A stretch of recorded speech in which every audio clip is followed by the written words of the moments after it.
You've read about miracles your entire life, but have you ever wondered why some people experience them while others don't? There's a pattern hidden in Scripture that connects every impossible breakthrough, from a shepherd boy defeating a giant to walls crumbling at the sound of trumpets. One chapter holds the answer, and it's not what religious tradition has taught you. This isn't about positive thinking or wishful hoping. It's about a supernatural force so real that it literally moves the hand of God. Today, we're diving deep into the most misunderstood chapter in the Bible, the one that reveals how ordinary people access extraordinary power. Two brothers walked toward God with their offerings, but their hearts carried completely different intentions. Cain brought vegetables from his garden, fruits and grains he had carefully grown and harvested. Abel led his best lamb, one he had watched grow from birth and nurtured with his own hands. Both had worked hard under the sun, but only one truly understood what God wanted from their hearts. Abel looked at his finest lamb and knew without question that this was the one God deserved. Not the sick one that might die anyway, not the smallest one he wouldn't miss, but the very best animal in his entire flock. This lamb represented everything good Abel had to offer. When we read Hebrews chapter 11 verse 4, we discover something amazing about Abel's heart. By faith, Abel brought God a better offering than Cain did. By faith he was commended as righteous when God spoke well of his offerings. And by faith, Abel still speaks even though he is dead. Abel's sacrifice wasn't just about following some religious rule or tradition that someone had taught him. His heart was completely different from his brothers. Abel saw God as holy and perfect, someone who deserved the absolute best, never leftovers or second choices. His sacrifice flowed from genuine trust and love, not from duty or obligation. While Cain's offering was rejected because his heart wasn't right, Abel's was accepted because it came from faith. This moment established something crucial that would echo through all of history, that God looks at our hearts, not just our actions. In a world that grew darker and more violent each passing day, one man chose to walk a completely different path from everyone around him. Enoch didn't just pray when trouble knocked on his door or remember God only during special religious celebrations. Every single morning when he opened his eyes, he talked with God like a friend talks with his closest companion. Every evening before sleep, they walked together through creation, sharing thoughts and dreams, discussing the day's events and tomorrow's possibilities. This wasn't religious routine or empty ritual. This was real, living relationship with the Creator of the universe. While others chased after wealth, power, and pleasure, Enoch chased after God's heart. For 3 entire centuries, 300 years, Enoch lived this incredible life of daily fellowship with the Almighty. Then something happened that had never occurred before in human history and wouldn't happen again until Elijah's time centuries later. Hebrews 11:5 explains this miraculous event. By faith, Enoch was taken from this life so that he did not experience death. He could not be found because God had taken him away. For before he was taken, he was commended as one who pleased God. One ordinary day, during one of their regular walks together, Enoch simply wasn't there anymore. His family searched everywhere. His friends called his name, but Enoch had vanished completely because God loved their friendship so much that he decided to take Enoch straight to heaven without experiencing death. Enoch's life proved that intimate friendship with God isn't just possible. It's what God desires most from each of us. The sun shone brightly in a clear blue sky when God spoke to Noah about something no human being had ever witnessed before. A massive flood would cover the entire earth, God warned him. Every living creature would die, except those Noah saved in a boat bigger than anything anyone had ever imagined. At this time in history, rain was just a gentle mist that watered the ground. No one had ever seen destructive storms or floods that killed people. The idea of water falling from the sky in enough quantity to cover mountains seemed absolutely ridiculous to everyone who heard Noah talk about it. But Noah believed every single word God spoke to him. Without questioning or doubting, he immediately began the massive project God had given him. For over 100 years, more than an entire lifetime, Noah hammered and shaped wood while his neighbors laughed, pointed, and made jokes about the crazy old man building a boat on dry land. Hebrews 11:7 reveals why Noah could work so faithfully for so long. By faith Noah, when warned about things not yet seen, in holy fear built an ark to save his family.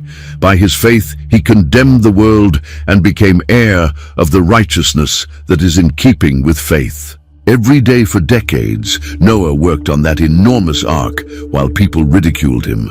Children probably threw stones at the strange boat. Adults certainly questioned Noah's sanity. But Noah kept working because he trusted God's word more than human opinion. When the first raindrops began falling from the sky, people probably still laughed. But as the rain continued for days, then weeks, then 40 full days and nights, the laughter turned to screaming. The water kept rising until it covered every mountain on earth. Only Noah, his family, and the animals God had instructed him to gather survived the flood that destroyed the entire world.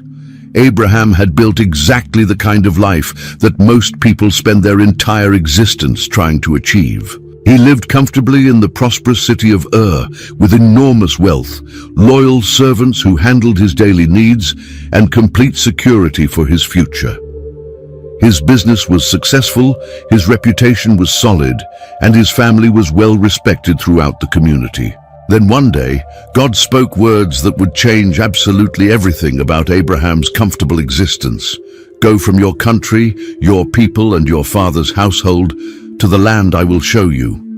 No detailed map showing the route to take, no specific directions about which way to walk.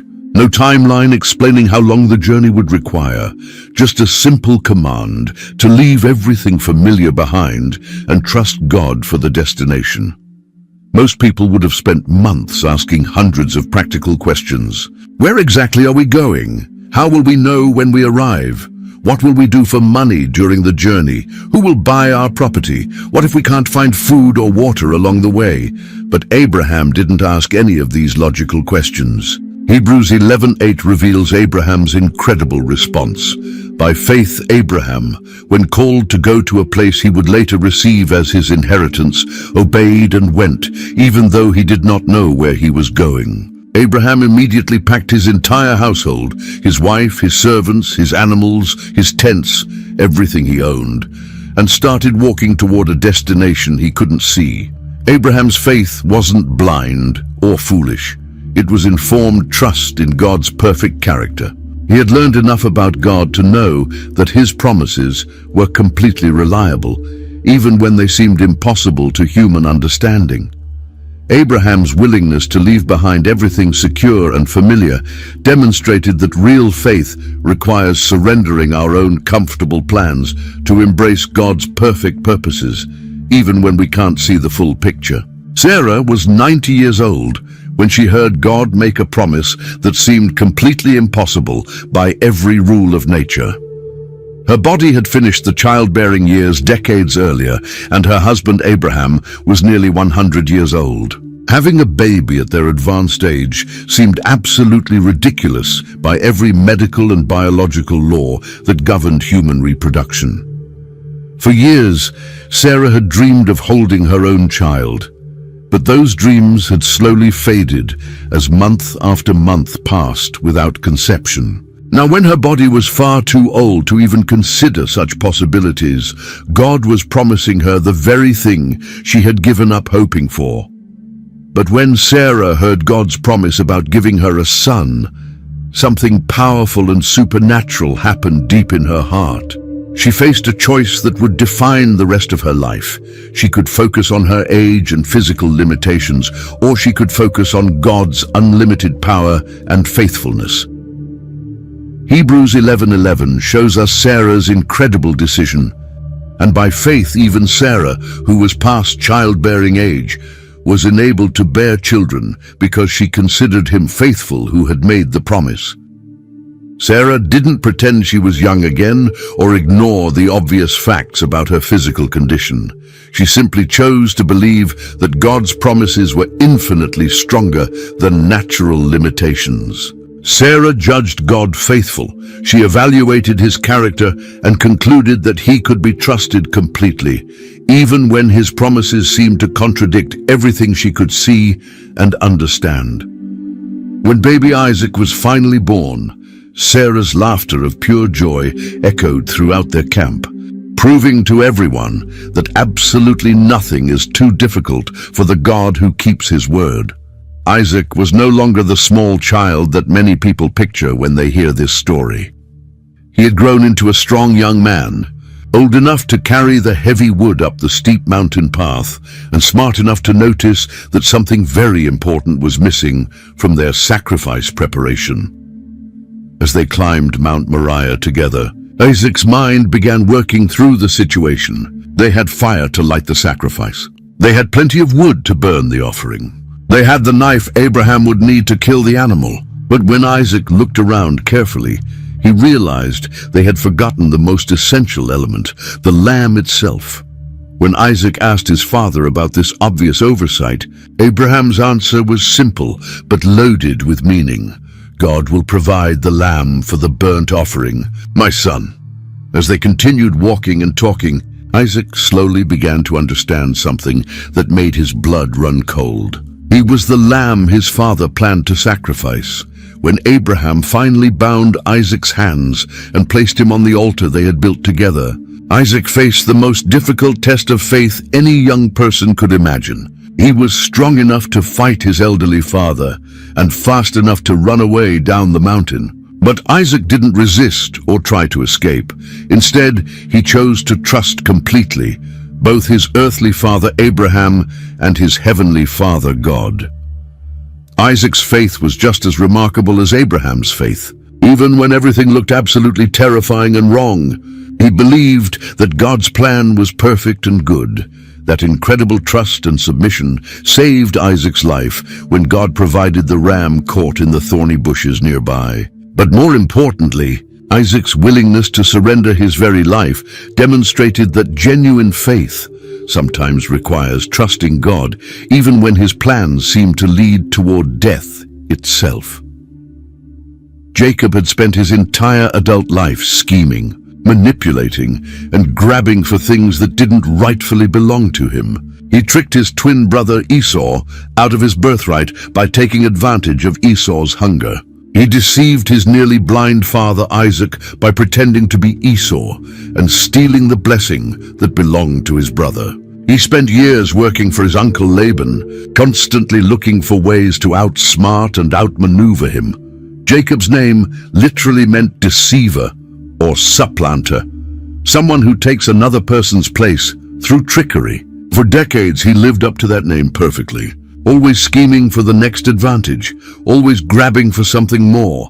But as Jacob lay dying in Egypt many years later, something unexpectedly beautiful happened to this old master of deception. Age and experience had taught him that all his scheming and grabbing had never brought him the satisfaction he craved. Only God's grace and blessing had truly mattered.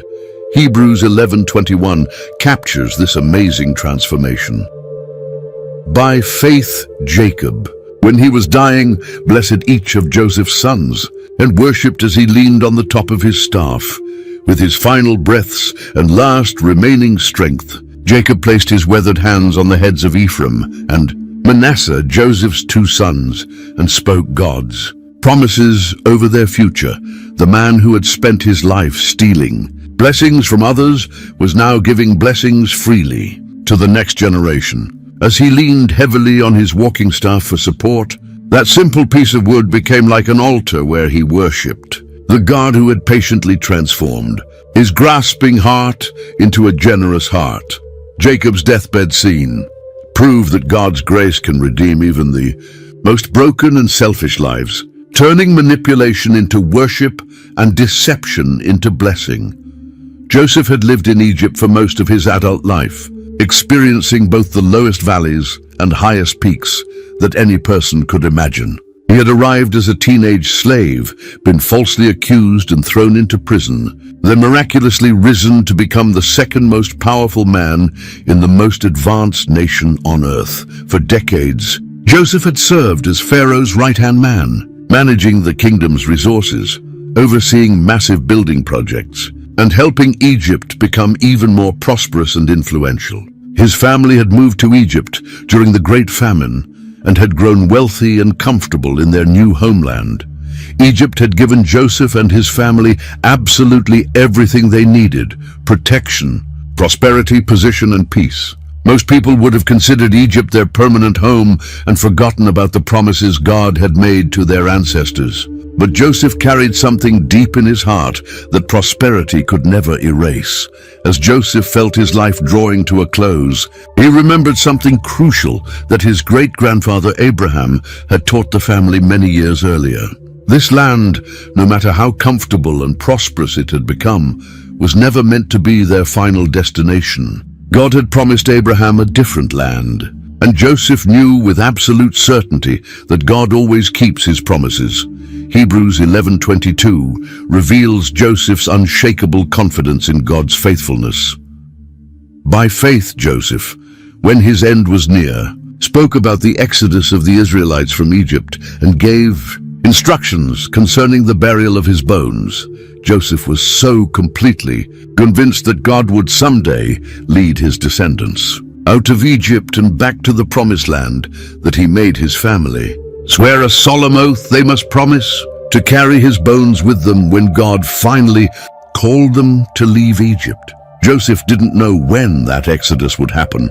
It could be next year or in centuries to come, but he knew beyond any doubt that it would happen because God had promised.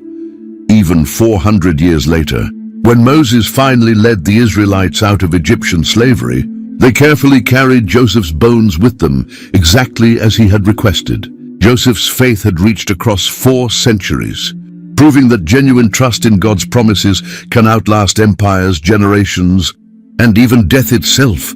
Amram and Jochebed lived in absolute terror under Pharaoh's ruthless decree. Every Hebrew baby boy must die immediately after birth, the king had commanded, with cold calculation. Egyptian soldiers patrolled the Hebrew neighborhoods day and night, their ears trained to catch the first cries of newborn boys. Mothers throughout Goshen wept in secret anguish, knowing their sons faced certain death the moment they drew their first breath. The Hebrew midwives had already begun their quiet rebellion, telling Pharaoh that Hebrew women were stronger than Egyptian women and gave birth before they could arrive. But Pharaoh's new decree was even more brutal. Every Hebrew boy must be thrown into the Nile River immediately upon birth. But when Jochebed gave birth to Moses, something extraordinary happened that changed the course of history. As she looked down at her tiny son, in those first precious moments, she saw something that made her heart pound with hope instead of paralyzing fear. This wasn't just another beautiful baby. This child was special, marked by God for something greater than anyone could possibly imagine. For 3 incredibly dangerous months, Amram and Jochebed hid their son from the death squads that roamed their neighborhood. Every cry, every small sound Moses made could bring Egyptian soldiers crashing through their door. Suspicious neighbors might betray them to the authorities for a handful of silver. Discovery meant immediate death, not just for the baby, but for the entire family who had dared to defy Pharaoh's direct command. Hebrews chapter 11 verse 23 reveals their incredible courage in the face of overwhelming danger. By faith, Moses' parents hid him for 3 months after he was born because they saw he was no ordinary child, and they were not afraid of the king's edict. Amram and Jochebed made the conscious choice to trust God's protection rather than obey Pharaoh's evil command. They understood instinctively that protecting innocent life mattered infinitely, more than following wicked laws, no matter who issued them. Their faith gave them supernatural courage to risk absolutely everything: their own safety, their other children's lives, even their own lives, to save Moses from Pharaoh's murderous decree. When hiding Moses became impossible because he was growing too big and too loud to conceal, they crafted a waterproof basket and placed him on the Nile River, trusting God completely to protect their special son. Their desperate act of defiance saved not only Moses' life, but the entire Hebrew nation's future. Moses grew up surrounded by every luxury and privilege that the ancient world could offer. As the adopted grandson of the most powerful ruler on earth, he wore the finest Egyptian clothes, ate delicious food prepared by royal chefs, received the most advanced education available anywhere, and commanded immediate respect from everyone who met him. Egypt's unlimited wealth and power lay at his fingertips. The royal palace was his home, with its magnificent pillars, beautiful gardens, and servants who attended to his every need. Egyptian nobles treated him as one of their own. He had access to the kingdom's vast libraries, military training, and political connections that could have taken him to the very pinnacle of worldly success. But Moses carried a heavy secret burden deep in his heart that no amount of Egyptian luxury could ease. He knew the truth about his real identity. He wasn't actually Egyptian royalty. He was Hebrew, one of the despised slave people that his adoptive grandfather systematically oppressed with increasing cruelty. Every single day, Moses watched Hebrew slaves suffer under Egyptian whips while he enjoyed Egyptian privileges. He saw his own people building Pharaoh's monuments with their blood, sweat, and tears while he lived in comfortable luxury. The contradiction between his comfortable life and his people's suffering created an internal conflict that grew stronger each year.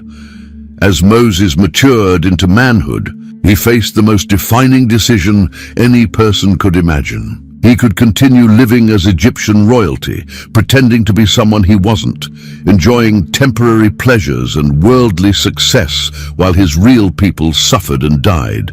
Or he could choose his true identity as a Hebrew, even if it meant giving up absolutely everything comfortable, familiar, and secure. Hebrews 11:24-26 shows us Moses' remarkable choice that changed the trajectory of his entire life. By faith, Moses, when he had grown up, refused to be known as the son of Pharaoh's daughter. He chose to be mistreated along with the people of God rather than to enjoy the fleeting pleasures of sin. He regarded disgrace for the sake of Christ as of greater value than the treasures of Egypt. Because he was looking ahead to his reward, Moses deliberately and consciously walked away from the palace, choosing to suffer with slaves rather than prosper with their oppressors. He saw clearly that Egypt's treasures, no matter how impressive they appeared, would eventually fade away and disappear. But God's rewards would last throughout eternity. Moses chose his real identity over his fake identity, eternal values over temporary comforts, and God's approval over human applause. The Red Sea stretched endlessly before them, like an impossible barrier, its deep blue waters extending far beyond the horizon in both directions. Behind them, Pharaoh's elite army thundered closer and closer with 600 choice chariots, horses trained for war, and weapons specifically designed for killing efficiently. 600,000 Hebrew men, plus their wives, children, and elderly relatives, nearly 2 million people total, stood completely trapped between the certainty of drowning in the sea and the certainty of slaughter by Egypt's finest soldiers. There was no way around the water, no boats to carry them across, and no time to build any kind of bridge. The people panicked completely, screaming at Moses in terror and rage for leading them into this obvious death trap. They cried out that it would have been better to remain slaves in Egypt than to die as free people in this desolate wilderness. Their faith, which had been growing during the plagues, now crumbled under the pressure of seemingly impossible circumstances. But Moses heard God's voice, speaking clearly above their terror and confusion. Following divine instructions, he raised his staff toward the impossible sea that blocked their escape. Then something happened that had never occurred before in human history and would never be repeated again. Hebrews 11:29 describes this miraculous event. By faith, the people passed through the Red Sea as on dry land. But when the Egyptians tried to do so, they were drowned. All through that long, terrifying night, God's powerful wind pushed the massive waters back, creating towering walls of water on both sides of a completely dry path through the sea floor. As dawn broke, Moses led the way into the sea, and the entire Hebrew nation followed him step by step across what had been the bottom of the sea just hours earlier. The walls of water stood absolutely firm and motionless, held back by God's invisible but almighty hand. Children walked safely between walls of water taller than buildings. Elderly people who could barely walk made it across without stumbling. Animals, carts, and all their possessions crossed on ground so dry that it didn't even turn to mud under millions of feet. But when Pharaoh's army tried to follow the exact same path the Hebrews had used, the towering walls of water came crashing down with thunderous force and drowned every single Egyptian soldier. Not one survived to return to Egypt with news of what had happened. The same miraculous intervention that brought salvation to the Hebrews brought complete destruction to the Egyptians. The same path led to freedom for those who had faith in God's power and death for those who trusted only in their own military might. The massive walls of Jericho had stood unconquered for centuries, never broken by any army regardless of their size, skill, or determination. These weren't ordinary defensive walls that armies had learned to overcome through siege warfare. They were architectural marvels, thick enough for entire houses to be built on top of them, tall enough to block out the morning sun, and strong enough to withstand any known weapon of war or siege engine. Every military expert throughout the ancient world would have declared conquering Jericho to be absolutely impossible using conventional warfare. The city was perfectly positioned, abundantly supplied, and protected by walls that seemed to reach toward heaven itself. But God gave Joshua a battle plan that made absolutely no sense according to human military wisdom or strategic thinking. Instead of building siege engines, constructing scaling ladders, or bringing battering rams, the Israelite army would simply march around the city once a day for 6 consecutive days. On the 7th day, they would march around 7 times, blow their trumpets loudly and shout with all their strength. For 6 days, the people of Jericho watched from their walls as this strange army walked silently around their city, carrying a golden box and making no attempt to attack. They must have laughed at what seemed like the most ridiculous military strategy anyone had ever attempted. But Joshua and the Israelites followed God's instructions exactly, even though they looked foolish to everyone watching. They had learned through their wilderness experience that God's ways often appear foolish to human understanding, but they always accomplish His perfect purposes. Hebrews 11:30 tells us what happened on that 7th day. By faith, the walls of Jericho fell, after the army had marched around them for 7 days. As the trumpets blasted their loud notes and the people shouted with unified voices, those massive walls that had never been broken simply crumbled to the ground in complete destruction. The earthquake that brought down the walls was so precise that it left standing only one small section, the section where a scarlet cord hung from a window. Inside that house lived a woman whose faith had already chosen which side she would support in this cosmic battle. Rahab was a prostitute, a Gentile, someone that religious people throughout Israel would have considered completely unworthy of God's mercy or protection. Her profession and her nationality marked her as doubly excluded from the covenant community that God was establishing. But when 2 Hebrew spies came secretly to scout out Jericho before the attack, Rahab made a choice that revealed the condition of her heart. She hid the spies from the king's soldiers who were hunting them, helped them escape safely from the city, and declared her complete faith in their God. Hebrews 11:31 shows us her remarkable reward.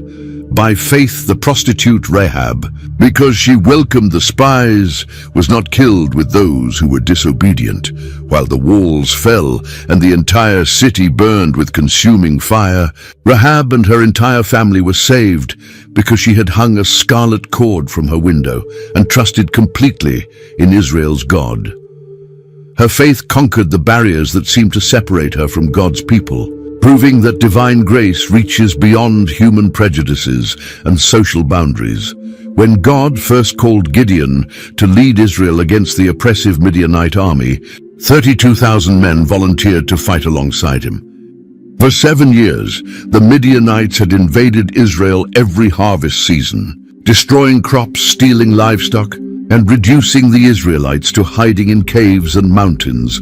But God immediately told Gideon that 32,000 soldiers were far too many for the victory he planned to give them. If Israel won this battle with a large, well-equipped army, they would naturally assume that their own military strength and superior strategy had brought them victory, instead of giving God the credit and glory he deserved. Following God's specific instructions, Gideon first announced that anyone who felt afraid or anxious about the coming battle was free to return home immediately. 22,000 men left that very day, leaving only 10,000 soldiers remaining in the camp. But God told Gideon that even 10,000 was still too many soldiers for his purposes. He instructed Gideon to take all the remaining men down to the water to drink, and to carefully observe how each man drank. Those who knelt down and put their faces directly in the water would be sent home. Only those who cupped water in their hands and lapped it like dogs while staying alert to their surroundings would be chosen for the battle. This strange test eliminated all but 300 men from Gideon's army. 300 men against an enemy force so vast that the Bible describes them as being thick as locusts, with camels that could no more be counted than the sand on the seashore. Any experienced military commander would have called this planned battle complete suicide rather than legitimate strategy. The mathematical odds were so overwhelming that victory seemed impossible, even if the Israelite soldiers were 10 times stronger and better equipped than their enemies.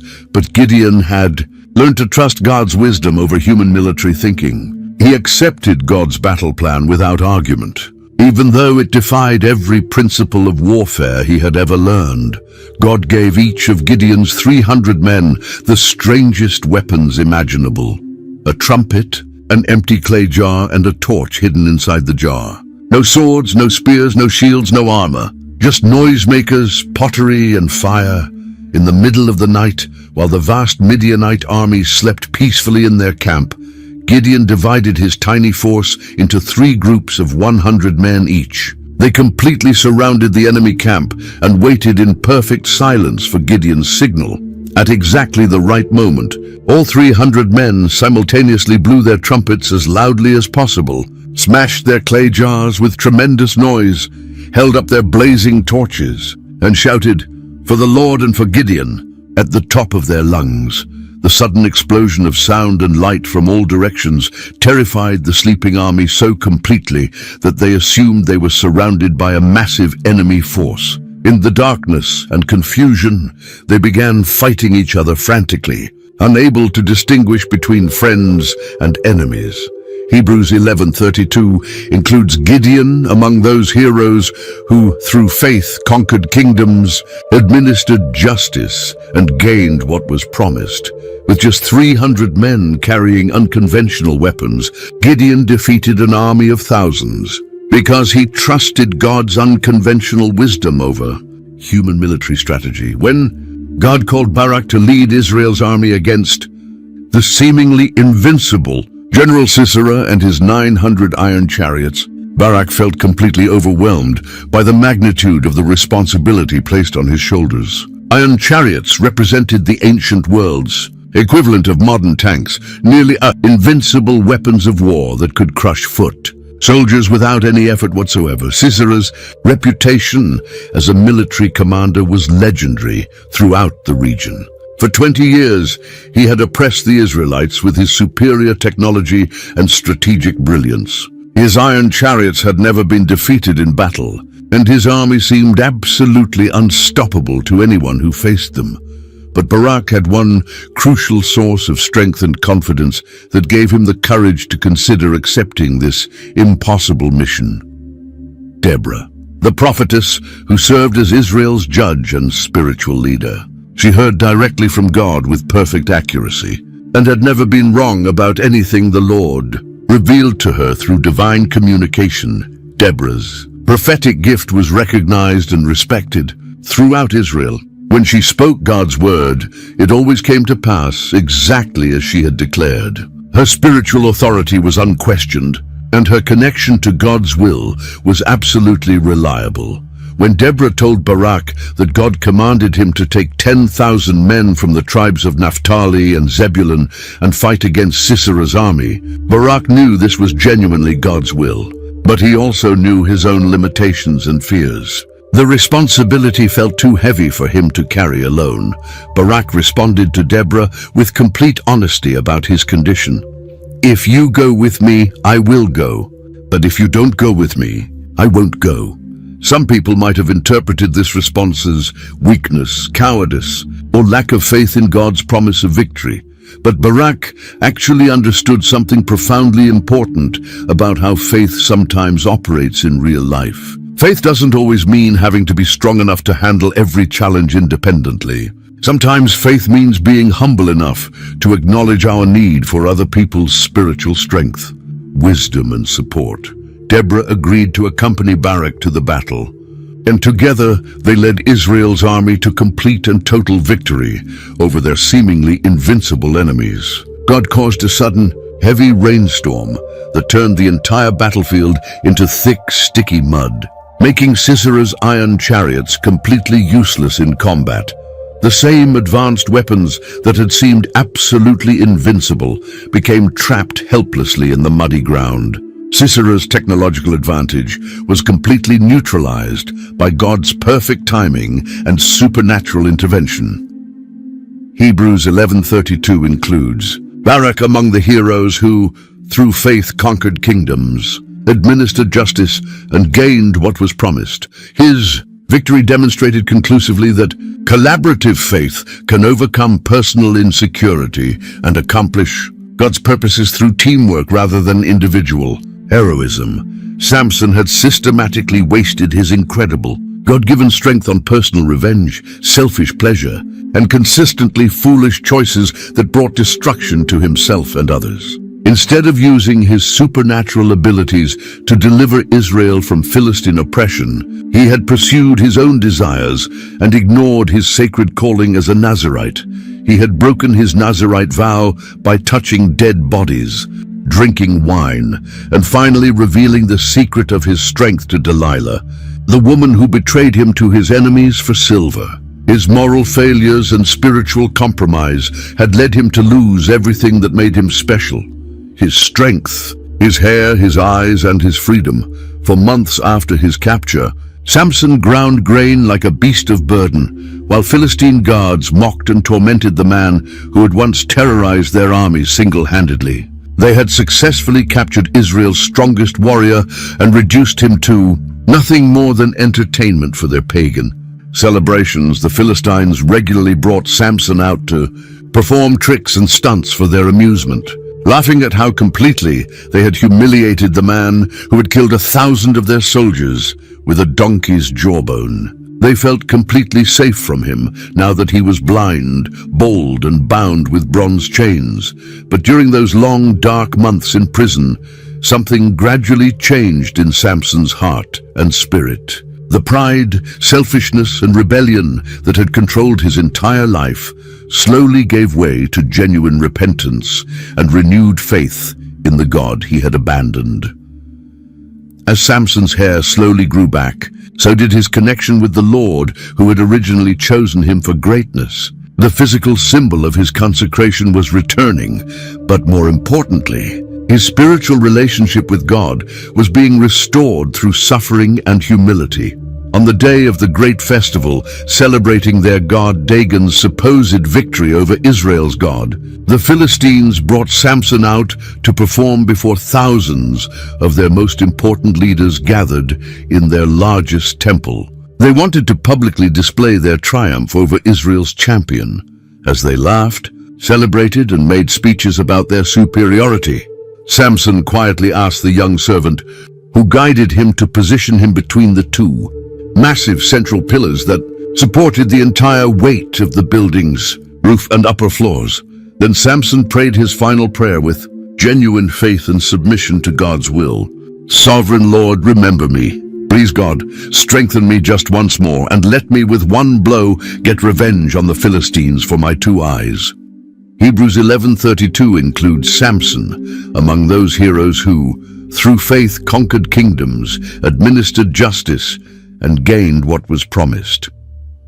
With his final act of faith and sacrifice, Samson placed his hands against those central pillars and pushed with every ounce of strength that God gave him. The entire massive temple collapsed instantly, killing Samson along with more Philistine leaders and nobles than he had defeated during his entire previous lifetime.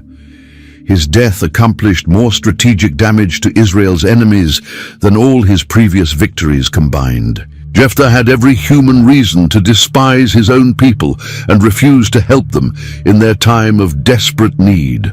Born to a prostitute in a society that valued family honor above almost everything else, he was rejected and humiliated by his legitimate half-brothers, who drove him away from his father's house and inheritance when he came of age. Forced to become an outlaw and exile, Jephthah gathered around himself a band of desperate men who survived by raiding, fighting, and living on the margins of civilized society. He developed into a skilled military leader through necessity, learning, tactics and strategy through constant warfare and survival. But when the Ammonites threatened Israel with complete destruction and military conquest, the same elders who had once rejected and expelled Jephthah came to him begging desperately for his help. They had exhausted all other options and needed his proven military skills and fighting experience to save their nation from annihilation. Jephthah could easily have refused their request and allowed them to face destruction alone as payment for their previous mistreatment of him. He had no obligation to risk his life for people who had shown him nothing but cruelty and rejection throughout his entire life. Instead, Jephthah chose to fight for the people who had wronged him, putting the welfare of his nation above his personal grievances and justified anger.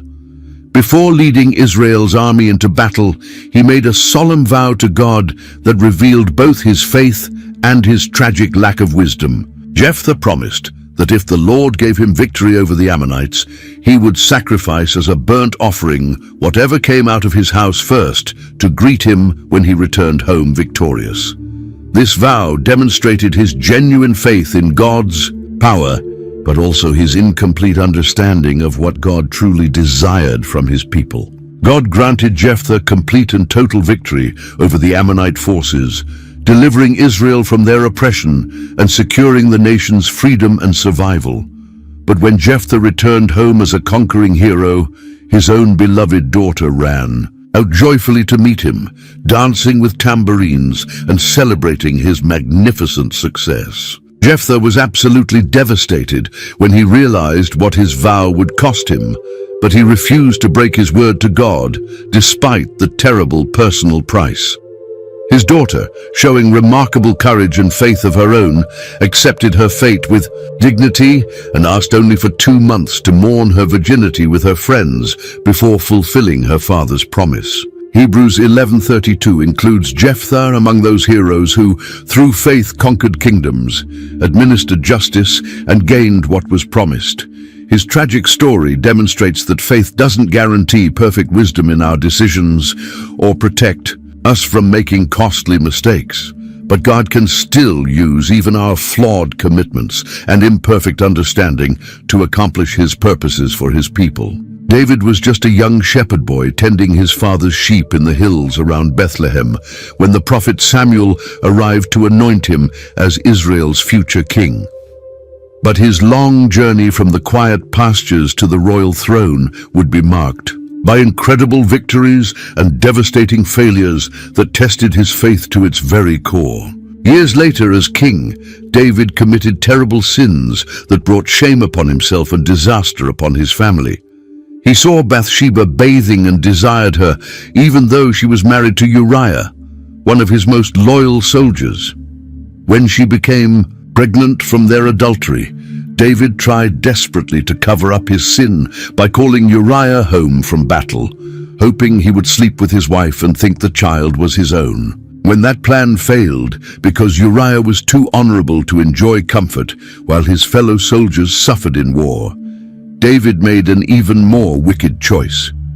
He sent Uriah back to the front lines with sealed orders for the commander to place him where. The fighting was fiercest and then withdraw, ensuring Uriah's death. David had become both an adulterer and a murderer. The consequences were devastating. His son Amnon raped his half-sister Tamar.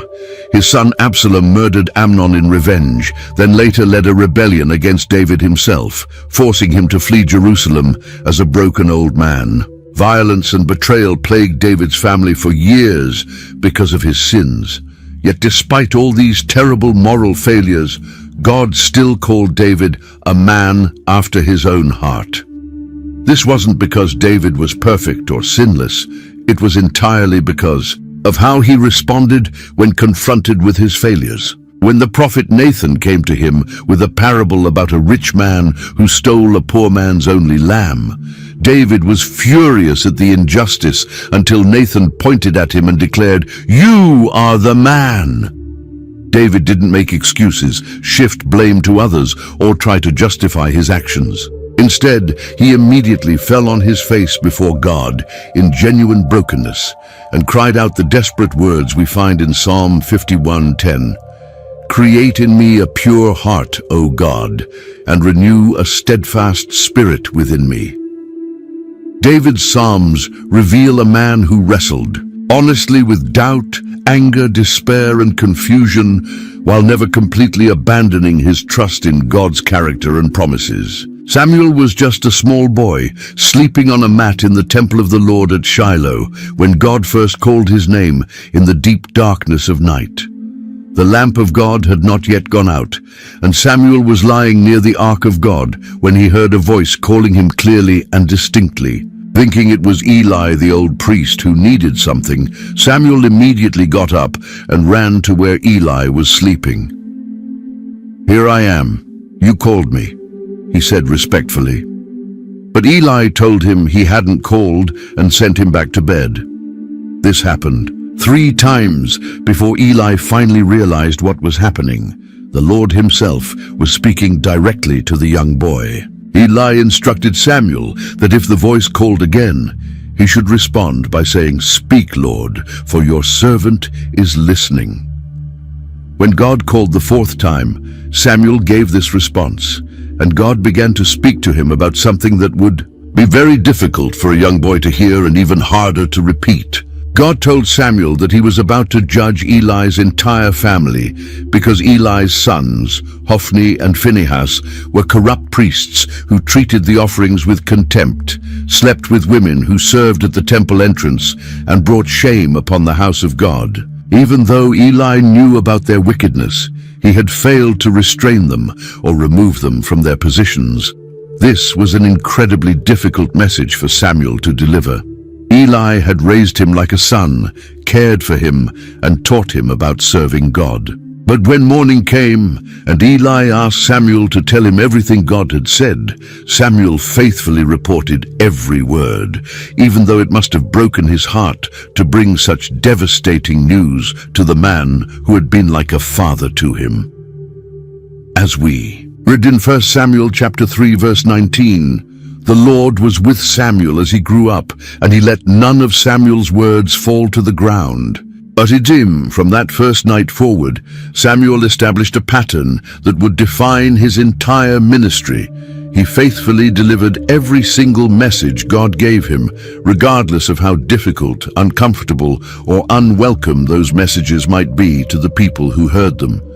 After Samuel's death, God continued to send prophets to Israel and Judah, but the nations grew increasingly rebellious with each passing generation. These courageous men faced incredible persecution, rejection, and often violent death for faithfully proclaiming God's word to people who didn't want to hear it.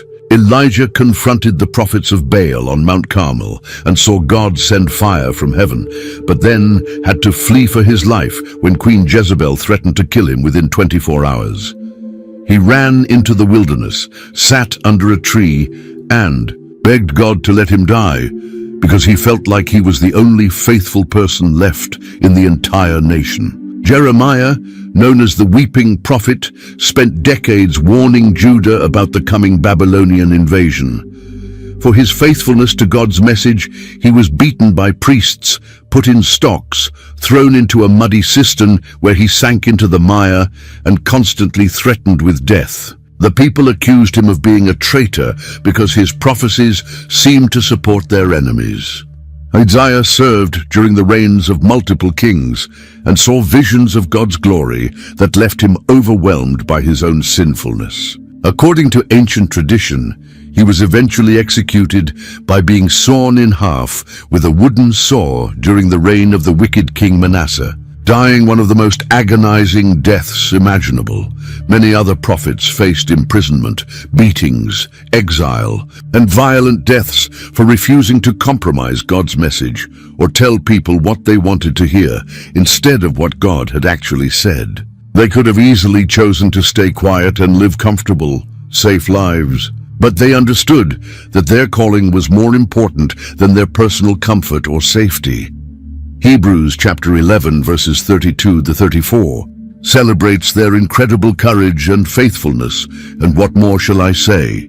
I do not have time to tell about Gideon, Barak, Samson and Jephthah, about David and Samuel and the prophets, who through faith conquered kingdoms, administered justice, and gained what was promised, who shut the mouths of lions, quenched the fury of the flames, and escaped the edge of the sword.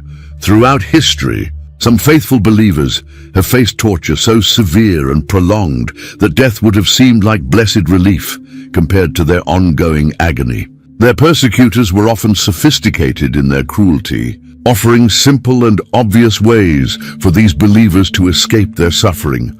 All they had to do was speak a few words of denial, go down to an idol for a few seconds, or participate in some small ritual that would satisfy their tormentors and prove they had abandoned their faith. The path to freedom was deliberately made simple and accessible, requiring only a moment of compromise. But these remarkable believers made a choice that their persecutors could never understand. They refused every offer of deliverance, every opportunity to escape, every chance to end their pain, because they were looking ahead to something infinitely more valuable than temporary physical relief. Hebrews 11:35 tells us about their incredible decision. Women received back their dead, raised to life again. There were others who were tortured, refusing to be released so that they might gain an eternal resurrection. These believers endured unimaginable physical pain and psychological torment because they believed with absolute certainty that a better resurrection awaited them in eternity. They deliberately chose eternal rewards over present comfort, spiritual treasures over physical relief, and heavenly glory over earthly escape. They understood that temporary suffering, no matter how intense or prolonged, was absolutely nothing compared to the eternal joy and glory that waited them in God's presence. Others, throughout history, faced even more brutal and violent deaths specifically because they refused to deny their faith in God. Some were stoned to death like Stephen, who actually prayed for his killers and asked God to forgive them, even as the heavy rocks crushed his bones and ended his life in agony. Others were executed by being sawn in half with crude tools, a deliberately slow and torturous method designed to maximize their suffering and create terror in other believers who might be watching. Many were killed by the sword in public executions specifically designed to intimidate other faithful people and discourage them from maintaining their beliefs. Hebrews 11:37 describes their terrible fate with stark honesty. They were put to death by stoning. They were sawed in two. They were killed by the sword. They went about in sheepskins and goatskins, destitute, persecuted, and mistreated. These extreme forms of suffering and death demonstrate clearly that faith doesn't promise an easy life, material prosperity, or protection from physical pain and persecution. What faith does promise is supernatural strength to endure absolutely anything for the sake of truth and righteousness. These martyrs could have easily saved their physical lives by simply speaking words of denial or participating in pagan rituals. But they deliberately chose to die, rather than compromise their faith in any way. Their deaths became incredibly powerful testimonies that actually inspired countless other believers to remain faithful. Despite facing similar persecution, their persecutors thought they were defeating and destroying faith by making the cost so horrifically high. But they actually proved that genuine faith is stronger than death itself. Many faithful people throughout history lost absolutely everything they owned and held dear because they refused to abandon their beliefs or compromise their commitment to God. They were systematically driven from their homes, their businesses and property were confiscated or destroyed, and their families were often scattered to prevent them from supporting and encouraging each other. Some were forced to live in caves and wilderness areas like wild animals, wearing rough animal skins because they had no access to proper clothing or shelter. These believers wandered constantly from place to place, never able to establish permanent homes because no community would accept them or allow them to settle peacefully within their borders. They lived with constant hunger, exposure to harsh weather, and the ongoing threat of violence from those who actively hunted them down like criminals. Yet they absolutely refused to compromise their faith, even when doing so would have immediately restored them to comfortable homes, steady incomes, and full acceptance within their communities. Hebrews 11:38 says something absolutely remarkable about these suffering saints that reveals God's true perspective on their situation. The world was not worthy of them. They wandered in deserts and mountains, living in caves and in holes in the ground. While the world saw them as worthless outcasts and dangerous troublemakers, God saw their sacrificial living as precious, valuable, and worthy of the highest honor and respect. None of these incredible heroes of faith received the complete fulfillment of everything God had promised them during their earthly lifetimes. Abraham died long before his descendants became the great nation God had promised. Moses died within sight of the promised land, but never got to enter it. David died before the eternal kingdom was fully established. They all died still waiting patiently for the complete fulfillment of God's promises. But their patient waiting and unwavering trust in God's perfect timing was absolutely not foolish or misplaced. Hebrews 11:39-40 explains God's magnificent plan that was far greater than anything they could have imagined. These were all commended for their faith, yet none of them received what had been promised. Since God had planned something better for us, so that only together with us would they be made perfect. God had something far more glorious and comprehensive in mind than what any of them could have possibly dreamed during their lifetimes. Their individual stories and personal sacrifices were actually crucial parts of a much larger, cosmic plan that would span thousands of years and ultimately include people from every nation, tribe, language, and culture on Earth.